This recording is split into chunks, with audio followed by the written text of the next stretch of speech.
সে বাংলা সংস্কৃতির আবহ ধরে রাখতে ও পারস্পরিক সম্প্রীতি বৃদ্ধির লক্ষ্যে নিউ জার্সিতে অনুষ্ঠিত হলো বনভোজন। মঙ্গলবার বেঙ্গল ক্লাবের উদ্যোগে আয়োজিত এই প্রাণবন্ত বনভোজন পরিণত হয় প্রবাসী বাঙালিদের মিলন মেলায়।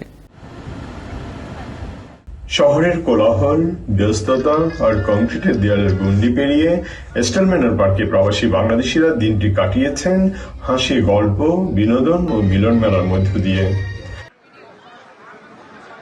অনুকূল আবহাওয়ায় প্রবাসী বাংলাদেশি, তাদের পরিবার পরিজন এবং কমিউনিটির বিশিষ্টজনেরা অংশ নেন এই বনভোজনে।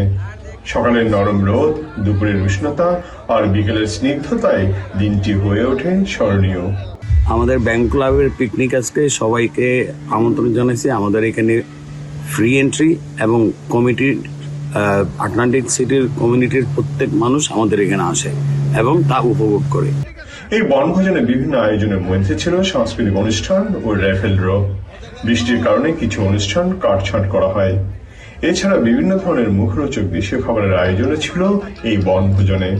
বেঙ্গল ক্লাবের পিকনিক মানে খাওয়া দাওয়া, আনন্দ, আয়োজন। সবাই এই কারণেই বেঙ্গল ক্লাবের পিকনিকে এনজয় করে, সবাই আসে। বনভোজনকে ঘিরে বিনোদন আয়োজনে সঙ্গীত পরিবেশন করে সবাইকে মাতিয়ে রাখেন রুকু জামান, মাসুম বাউল, আসিফ আনোয়ার ও শ্যামলী রায়।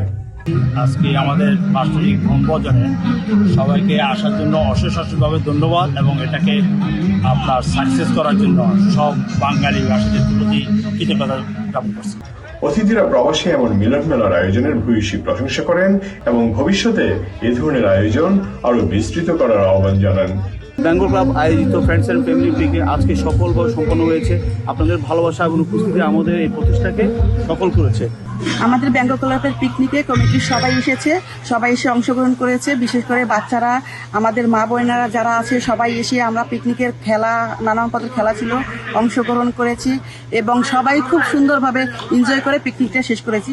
বেঙ্গল ক্লাবের সভাপতি রানা কবির ও সাধারণ সম্পাদক কাজল বারোই, বনভোজন কমিটির প্রধান পাপ্পু চৌধুরী ও সদস্য সচিব এমআই কাইসার বনভোজন সফল হওয়ায় সংশ্লিষ্ট সবাইকে ধন্যবাদ জানান। বেঙ্গল ক্লাবের বনভোজন মানে অন্যরকম আয়োজন। বেঙ্গল ক্লাবের কর্মকর্তাদের আন্তরিক আতিথেয়তায় বনভোজনে অংশগ্রহণকারীরা প্রাণের উচ্ছ্বাসে মেতে ওঠে এবং সেই উচ্ছ্বাসের আনন্দের গায়ে মেখে তারা ফিরে যান, অপেক্ষায় থাকেন আরও একটি বছরের। Subrata Chowdhury, TVN24, Mays Landing, New Jersey, America.